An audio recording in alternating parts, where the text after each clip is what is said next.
천지가 다 창조되고 엄밀하게 말하면 이제 8째 날이죠. 네, 8째 날이에요. 물론 한 주간으로서는 첫째 시작하는 날이지만 인간이 주인공으로 여기에 나오기 시작을 합니다. 그리고 다음 장 3장에서 인간이 죄를 짓는 장면하고 연결이 돼요. 그래서 이 부분하고 계속 이어져서 3장까지 하고가 굉장히 중요한 연결을 가지고 있습니다. 오늘 우리가 읽은 인간은 에덴 동산에서 또 지난 1장에서 하나님께서 모든 열매를 다 허락하시고 하는 명령을 보았습니다. 인간에게는 3가지 운명이 있다는 것을 오늘 이 본문을 통하여서 우리가 알 수 있습니다. 첫 번째는 하나님의 세계 안에서 산다. 하나님이 만드신 이 피조물의 세계 안에서 인간은 살아간다는 거죠. 즉 인간 스스로가 만든 세상이 아니다. 그 말입니다. 하나님이 만드신 이 세상 안에서 살아간다는 뜻은 인간 스스로가 만든 세상 거기에서 살아가는 것은 아니다는 거죠. 많은 사람들이 하나님을 떠나고 등지고 자기만의 세상을 만들고 그리고 자기들끼리의 세상을 만들죠. 그래서 신약 성경에서도 말을 하기를 하나님이 창조하신 전체의 세상이 있고 하나님을 등진 채 어두운 데서 만들어진 세상이 있다는 것도 신약 성경에서 말씀하고 있어요. 오늘 아직까지 인간이 죄를 짓기 전이니까 그 인간의 가장 순수하게 깨끗한 근본적인 3가지. 첫 번째는 하나님이 만드신 세계 안에서 산다. 두 번째로는 하나님이 만드신 다른 피조물들과 함께 산다. 같이 함께 더불어서 살아간다. 이유는 뭐냐면 모든 피조물들은 각자 자기 홀로 존재할 수 없다. 모든 피조물들은 모두가 다스림이 필요하고 보살핌이 필요한 존재들이다. 이해가 되죠? 무슨 말인지.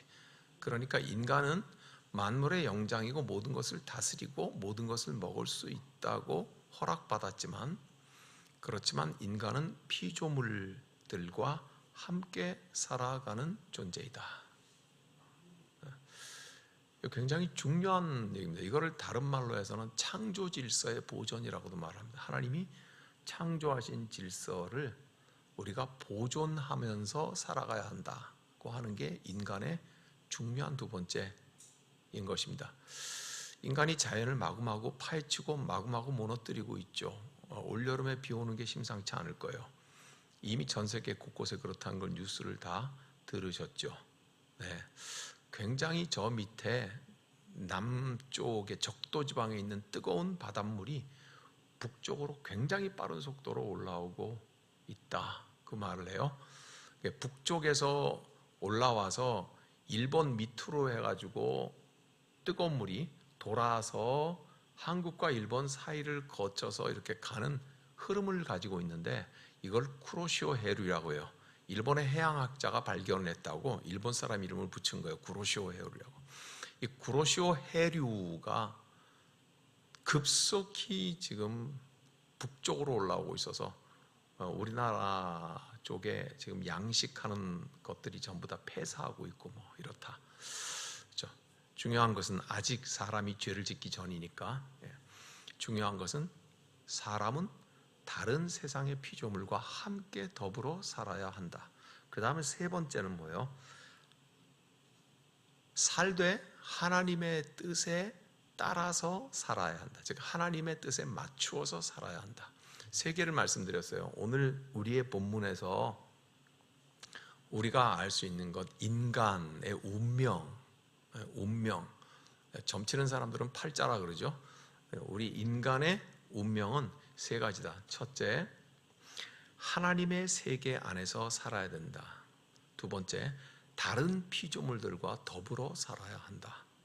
그 다음에 3번째, 하나님의 뜻에 맞추어서 살아야 한다. 즉 하나님 중심의 세상이다. 이 세계가 뚜렷하게 우리가 알 수 있는 부분이에요. 그리고 나서 이제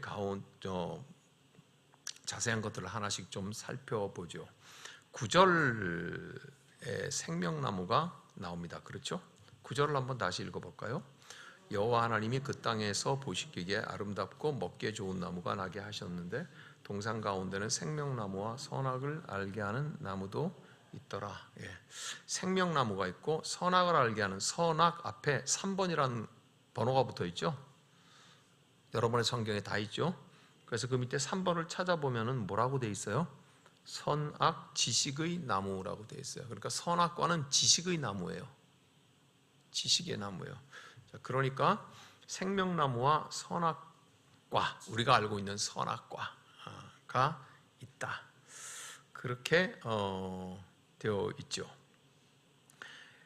생명나무는 무엇과 연결이 되어 있냐면 7절을 한번 읽어보겠습니다.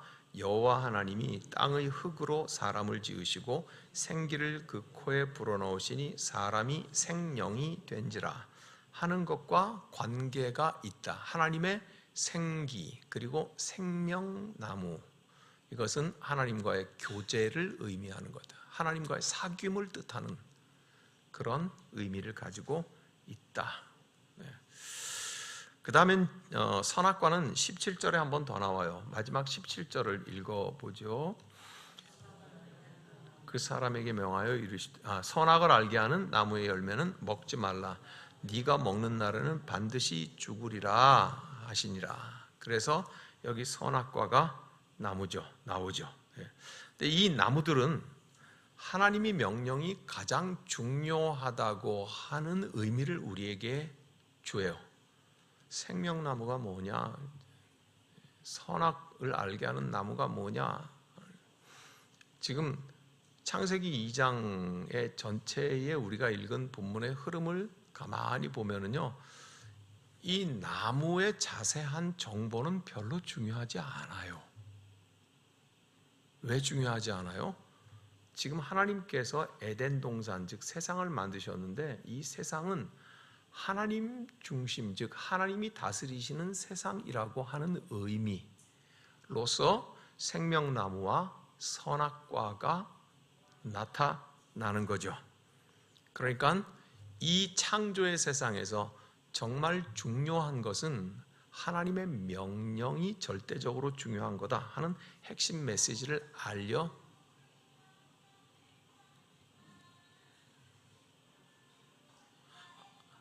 아싸.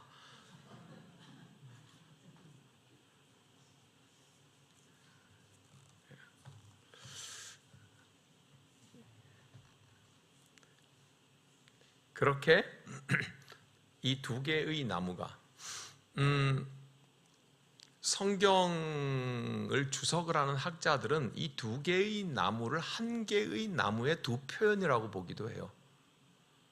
그러니까 우리가 이걸 두 나무라고 확실히 보고 그 다음엔 두 나무를 각각을 보려고 하면은 그러면은 이거든 저거든 아무것도 해결하는 게 없어. 아무것도 해결하는 게 없어. 그죠? 그러니까 아무래도 성경 전체를 봤을 땐 이 두 나무는 같은 한 나무의 두 가지의 표현이라고 보는, 그게 그런 견해도 있다. 그런 견해도 있다 한 거죠. 그 다음에 말이죠. 조금 장면이 확 바뀌어서 4개의 강이 나옵니다. 10절에서부터 시작을 해서 14절까지의 4개의 강이 에덴에서부터 나옵니다. 10절을 한번 읽어보겠습니다. 강이 에덴에서 흘러나와 동산을 적시고 거기에서부터 갈라져 4개의 근원이 됩니다. 그래서 11절에 보면 첫 번째 강은 비손이라고, 두 번째 13절에 둘째 강의 이름은 기혼이라고 하고 셋째 강의 이름은 히데겔이라고 하고 넷째 강은 유브라데라. 그죠? 근데 우리가 여기 익숙한 이름은 마지막에 유브라데밖에는 잘 없어요. 그렇지만 어쨌든 이후에 우리가 알게 되는 것이고 이 4개의 강이 나오는데 이 네 개의 강이 온 세상, 즉 에덴으로부터 네 개의 강이 나와서 귀한 열매들, 주로 금이 나오잖아요. 그리고 귀한 열매들을 맺게 되는 것이고, 그리고 생명의 은혜가 이 네 개의 강 에덴으로부터 나온다고 하는 것을 말하고 싶은 거죠. 이건 나중에 뒤에 성경 어디에서 나오냐면 에스겔에서 나와요. 한번 찾아보죠. 에스겔 37장. 에스겔 47장.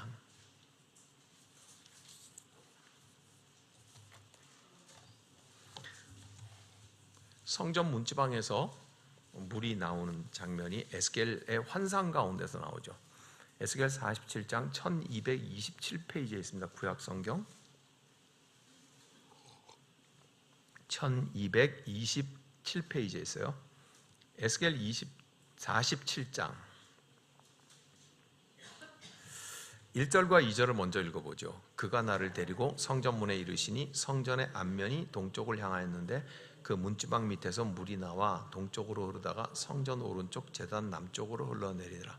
그가 또 나를 데리고 북문으로 나가서 바깥길로 꺾여 동쪽을 향한 바깥문에 이르시기로 본즉 문이 그 오른쪽에서 스며 나오더라. 그러니까 성전의 문지방에서 강물들이 흘러나오는데 그 다음에는 우리가 잘 아는 것이죠. 어떻게 하느냐면요, 3절, 4절, 5절까지만 읽어보겠습니다. 시작. 그 사람이 손에 줄을 잡고 동쪽으로 나아가며 천척을 측량한 후에 내게 그 물을 건너게 하시니 물이 발목에 오르더니 다시 천척을 측량하고 내게 물을 건너게 하시니 물이 무릎에 오르고 다시 천척을 측량하고 내게 물을 건너게 하시니 물이 허리에 오르고 다시 천척을 측량하시니 물이 내가 건너지 못할 강이 된지라. 그 물이 가득하여 헤엄칠 만한 물이요 사람이 능히 건너지 못할 강이더라. 천척을 4번씩 가요. 그러니까 처음에 줄을 잡고 동쪽에 나가서 천척을 측량하니까 발목까지 오르고 또 천척을 측량을 하니까 무릎까지 오고 또 그 다음에 허리까지 오고 그 다음에는 4번째 천척을 측량하고 더 나갔을 때는 더 이상 사람이 건너지 못할 강이 되더라 하고 온 세상을 덮이는 물이죠. 그런데 이 4개의 에스겔의 환상 가운데 나오는 성전 밑에서 나오는 문지방 밑에서 나오는 물들이 어떤 역할을 하냐 하면은요, 7절을 보세요. 내가 돌아가니 강 좌우편에 나무가 심이 많다. 9절엔 뭐라고 그래요? 같이 봐요. 이 강물이 이르는 곳마다 번성하는 모든 생물이 살고 또 고기가 심이 많으리니 이 물이 흘러가며 들어가므로 바닷물이 되살아나겠고 이 강이 이르는 각처의 모든 것이 살아날 거다. 그 다음엔 12절을 보세요. 12절. 강 좌우 가에는 각종 먹을 과실나무가 자라서 그 잎이 시들지 아니하며 열매가 끊이지 아니하고 달마다 새 열매를 맺으리니 그 물이 성소를 통하여 나옴이라. 그 열매는 먹을 만하고 그 잎사귀는 약재료가 되리라. 그러니까 에스겔의 환상 가운데 성전 문지방 밑으로 4방향으로 즉 온 천지에 물이 흐르는데 이 흐르는 물은 모든 생명을 일으킨다는 거죠. 그리고 먹을 것을 낸다는 거죠. 푸른 나무 이파리를 내고 그리고 물에 있는 생물들, 고기, 물고기들을 하고 그리고 우리가 읽지는 않았지만 10절에서는 이 강가 양쪽에 어부들이 설 것이라고 그렇게 말을 해요. 그러면서 그 열매가 끊이지 않는데 열매는 먹을 만하고 그 잎사귀는 약재료가 되리라고 말을 하고 있어요. 그러니까 크게 2가지로 알 수가 있네요. 양식과 치유. 양식과 치유. 이게 갖다가 에스겔에서 나와요. 자, 이렇게 지금 우리가 창세기 2장에서 보고 있는 4개의 강, 에덴에서 발원을 해서 흐르는 4개의 강은 에스겔에게 이 망해버린 세상을 살리는 강물 그리고 양식이 된다 이렇게 나오죠. 이건 저쪽에 요한계시록 22장을 한번 찾아가 보세요. 제일 끝에 성경에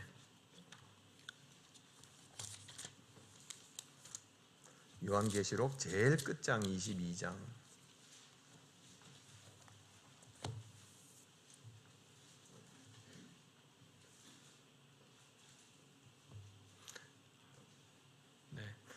새 예루살렘이 내려오는데 요한계시록 22장 1절 2절 같이 읽습니다.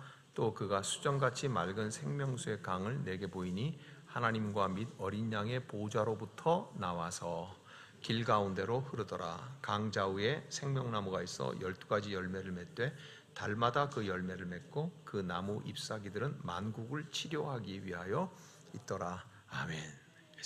하나님과 어린 양의 보좌, 예루살렘 성이죠. 에스겔이 봤던 환상의 성전과 본질적으로 같겠죠. 거기서 강이, 수정과 같은 강이 흘러나오는데 12가지 열매를 맺고 나무 잎사귀들은 만국을 치료하기 위하여 있더라. 뭐예요? 양식과 치유예요. 열방, 만국을 치유하는, 그죠? 다시 우리의 본문인 창세기 2장으로 돌아가서 10절에서부터 14절까지 4개의 강이 나온다고 하는 것은 성경 전체에 연결되면서 그것은 모든 세상에 만들어진 피조물들에게 양식을 제공하고 그리고 병든 것을 고쳐주는 역할을 한다. 그렇게 지금 이제 하고 있는 거예요. 그러니까 이게 지금 뭐 상징이겠어요? 하나님의 은혜를 공급하신다는 거잖아요. 만들어진 곳에. 그러니까 이 편지를 받는 사람들은 바벨론의 포로로 잡혀가 있는 포로들이잖아요. 그러니까 무슨 생각을 하겠어요? 하나님의 성전 문지방 밑으로 나온 그 생명의 강은 포로니까 아무것도 없이 다 무너진 삶인데 이 무너진 삶을 다시 회복하고 치유하며 그리고 좋은 양식을 우리에게 제공하시겠다는 하나님의 뜻으로 그 편지가 읽히는 거예요. 야, 동화책 같네. 에덴에서부터 강물이 와서 뭐 금으로 번쩍거리고 이제 이렇게 읽기 시작을 하면은 성경은 그냥 동화책이 되고 끝나고 말아요. 근데 이게 지금 편지를 받는 사람들 입장에서는 성경 전체를 이해하고 있잖아요. 그래서는 받아들여지는 게 주님의 은혜의 강이 세상 모든 사람들에게 생명의 양식을 공급하고 그리고 치유하는 은혜의 강물을 흘려 보내시겠다고 하는 것이구나. 그것을 알 수가 있죠. 자, 그리고 나서는 하나님께서 15절을 한번 다시 읽어보겠습니다. 여호와 하나님이 그 사람을 이끌어 에덴 동산에 두어 그것을 경작하며 지키게 하시고, 이건 뭐예요? 하나님이 소명을 하시는 거죠. 부르시는 거죠. 부르시는 거. 하나님이 사람을 부르시는 거예요. 부르시는 이유는 뭐예요? 에덴 동산을 경작하고 지키게 하라. 그러니까 동산지기를 하라는 거죠. 저 신약 성경에서는 뭐와 같아요? 목자와 같아요. 목자 같은 역할을 하는 그 세상의 목자와 같은 역할을 하라면, 이게 창세기에서 말하는 인간의 부르심이에요. 하나님이 인간을 부르심의 이유예요. 그래서 이거를 소명이라고 한다. 따라해서 보세요. 소명. 소명. 소명하고 사명하고는 좀 달라요. 다른 거예요. 그러니까 소명은 하나님이 부르셨다는 거예요. 부름의 명령이니까 소집한다고 하잖아요. 소집. 그거예요. 부르는, 소집하는 명령이 소명이에요. 사명은 일하러 보내는 것이고요. 이 일을 해야 된다고 보내는 것이에요. 그러니까 인간에게 하나님께서 부르신 이유는 에덴 동산을 경작하며 지키게 하는 것들이에요. 그러니까 선한 노동으로 인간을 부르셨어요. 그러니까 인간의 첫 노동은 고통받는 게 아니었다는 말이에요. 수고하셨습니다가 아니라는 거예요. 우리가 뭘 하든지 제일 점잖고 좋은 인사가 뭐예요? 수고하셨습니다잖아요. 그죠? 수고하셨습니다 하는 걸 우리말로 풀어 설명하면 뭐예요? 고통받으셨습니다 이거잖아요.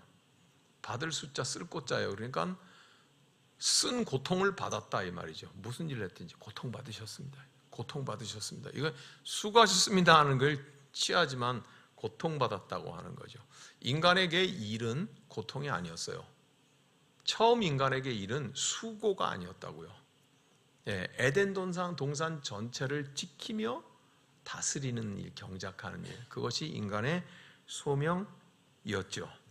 그리고 나서 16절 시작. 여호와 하나님이 그 사람에게 명하여 이르시되 동산 각종 나무의 열매는 네가 임의로 먹어라고 했어요. 모든 각종 나무는 네가 먹을 수 있다. 두 번째는 허용이에요. 허용. 하나님 인간에게 허용하세요. 하나님은 모든 것을 인간에게 허용하셨어요. 우리는 그렇게 지음받았어요. 아직 인간이 죄짓기 전이니까요. 허용받았어요. 단 뭐예요? 하나님 중심의 세상이라는 전제하에 모든 것이에요. 거기서 모든 것을 허용받아요. 그 다음에 세 번째 17절입니다. 시작. 선악을 알게 하는 나무의 열매는 먹지 말라. 네가 먹는 날에는 반드시 죽으리라. 하시다. 이건 자꾸 나무에 관심을 두려고 하는데요. 나무에 대한 관심이 중요한 초점이 아니고 금지했다는 사실. 그런데 그 금지를 하신 하나님, 즉 명령자의 권위, 그걸 알아요. 세 번째로 절대적으로 순종해야 된다고 하는 것이 중요한 것이지, 그게 뭔 나무인데 장작으로 뗄 만한 것인가, 블루베리는 열린데 이런 나무가 아닌 거예요. 자꾸 나무에 관심을 있으면 안 된다. 그러니 주님께서 뭐라고 하셨어요? 금지. 제가 아까 처음에 시작을 하면서 인간은 하나님이 만드신 세계 안에서 살아간다. 자기가 만든 세계가 아니다. 두 번째, 다른 피조물들과 함께 살아가야 한다. 그리고 세 번째, 하나님 뜻에 맞추어서 살아가야 한다. 그 말을 했죠. 지금 보세요. 인간은 선한 노동으로 부름을 받았어요. 두 번째, 하나님께서는 모든 열매를 다 먹어도 좋다고 허락하셨어요. 피조물들과 더불어 살아야 된다는 거. 그 다음에 세 번째 뭐예요? 하나님이 금지하셨다는 사실가 있고, 사실. 하나님이, 즉 금지와 금지하신 분의 권위와 그리고 거기에 절대적인 순종을 해야 한다. 즉 하나님 중심의 세상을 살아야 된다. 그래서 제가 맨 앞에 그 세 가지를 말씀드렸고, 지금 15, 16, 17절 한 절 한 절마다 이것이 그대로 있는 것이에요. 15절 여호와 하나님이 그 사람에게 명하여 이르시되 14절 여호와 하나님이 그 사람을 이끌어 에덴 동산에 두어 그것을 경작하며 지키게 하셨어요. 즉 하나님이 만드신 피조 세상에서 살아가게 하셨어요. 그 다음에 16절 여호와 하나님이 그 사람에게 명하여 이르시되 네가 동산 각종 나무의 열매는 네가 임의로 먹어라. 지금 하나님은 다른 피조물과 함께 살아가게 하셨죠. 모든 것을 허용하셨어요. 그렇지만 금지의 명령이 있죠. 누가요? 하나님이 금지하셨죠. 그리고 그것은 조건 없는 순종을 기대하시는 것이죠. 조건 없는 순종을. 그러니까 우리가 예수 안에 있다는 얘기는 이 말이 들린다는 뜻이에요. 우리가 예수 안에서 하나님의 음성을 듣는다고 하는 것은 이게 보이고 이게 들린다는 거예요. 하나도 어려울 것이 없어요. 성경을 있는 대로 보는데 쫙 펼쳐져 있으니까 제가 그래도 분명하게 앞에 그랬어요. 4절에서부터 시작했고 9절까지는 에덴 동산을 얘기를 했고 10절에서 14절까지는 4개의 강이 흘렀고 15, 16, 17절에서는 하나님 앞에서 인간의 어떤 부름을 받았고 어떤 허락을 얻었고 어떤 금지 명령을 받았는가 하는 것. 이렇게 해서 하나님께서 창조하시고 나서 날수로 봐서는 8째 날의 인간, 어떤 존재로 살아가야 하는가 하는 것을 지금 알리시고 계시는 것이에요. 이 말은 뭐예요? 온 세상을 만드신 하나님께서 이 8째 날의 인간에게 부르시고 허용하시고 금지하심이 순종, 즉 하나님 중심의 세상으로 살아야 하는 것이다고 하는 것을 알리셨다는 거예요. 근데 이게 깨졌다는 거잖아요, 그죠? 이 3개 중에서 한 개만 깨져도 결코 조화롭지 못해요. 자, 몇 번을 깰까요? 몇 번이 마음에 드세요? 1, 2, 3번 중에서? 1번을 한번 없다고 생각해 깨뜨려 볼까요? 1번이 뭐죠? 하나님이 부르셨다는 거죠. 즉 하나님이 만드신 창조의 세계 가운데 살아야 한다는 거예요, 그죠? 근데 그게 없으면요, 자기 마음대로 사는데 자기가 만든 세상 가운데 하나님은 없어. 내가 왕이야, 내가 주인이야. 세상이 먼저 시커멓죠, 느낌이? 그죠? 그러면 2번째, 3번째 다 깨어져요. 하나님은 모든 것을 먹어도 다 된다고 허용하셨어. 술이나 퍼먹고 마약이나 퍼먹고 세상의 모든 중독거리들을 자꾸 자기 속에 집어넣고 그렇게 해서 휘청거리는 삶을 살면서 3번째가 뭐예요? 하나님 중심으로 살아야 된다는데 무슨 소리야? 나는 갈 때까지 다 가고 올 때까지 왔는데 내가 주인이고 내가 왕이야. 그죠? 1번이 깨지면 이런 일이 생겨요. 몇 번을 깨볼까요? 이번에는 3번을 깨볼까요? 3번을 깨보면 하나님이 만드신 피조세계에서 내가 살아야 된다고 하는 거, 오케이, 그 하나님 나를 거기에 부르셨지. 2번째 뭐라고요? 하나님이 나에게 모든 것을 다 허용하셨지. 3번째 께는 없어. 하나님이 만드신 세상 속에서 모든 것을 다 나에게 주셨으니까 너하고 나하고 손잡고 우리 좋은 대로 살자. 그렇게 되죠. 3번째가 없으니까. 3번째가 뭐예요? 하나님 중심이라니까요. 그러니까 이 3개 중에 한 가지만 없어도 기이한 세상을 만들어 버리는 거예요. 그래서 마지막 이걸 한 번만 더 말하고 끝낼게요. 오늘 우리의 본문에서 제일 앞이든 제일 뒤에든 뭐를 말하고 있는 거예요? 첫째, 하나님은 우리를 당신의 세상 속에서 살도록 부르셨다. 소명. 2번째, 하나님은 우리에게 모든 것을 먹고 가지도록 허용하셨다. 그 다음에 3번째, 그러나 분명한 금지가 있다. 그것은 하나님 중심의 세상이라는 것을 뜻한다. 이 3가지의 인간의 숙명과 같은 원칙이 그 어느 하나라도 깨어져 버리든지 사라져 버리든지 잊혀지든지 하면은 그 다음엔 모든 것이 다 폭풍우 속으로 휘말려 들어간다고 하는 것을 말하는 거예요. 이걸 지금 어떻게 들으라는 거예요? 제가 지금 설명하는 것을 바벨론 포로들이 들었다고 한번 생각을 해봐요. 무엇 때문에 우리가 나라도 빼앗기고 다 빼앗기고 이 자리에 와갖고 노예살이를 하고 있는지에 대해서 우리가 정녕 하나님이 만드신 세상에 살았던가 아니면 우리가 만들어버린 금송아지 세상에서 살아왔던가 하는 걸 생각해 보겠죠. 2번째, 하나님께서 피조물과 함께 아름답게 먹고 입고 살라고 하셨는데 우리가 과연 그렇게 창조의 질서를 아름답게 보존하며 살았던가?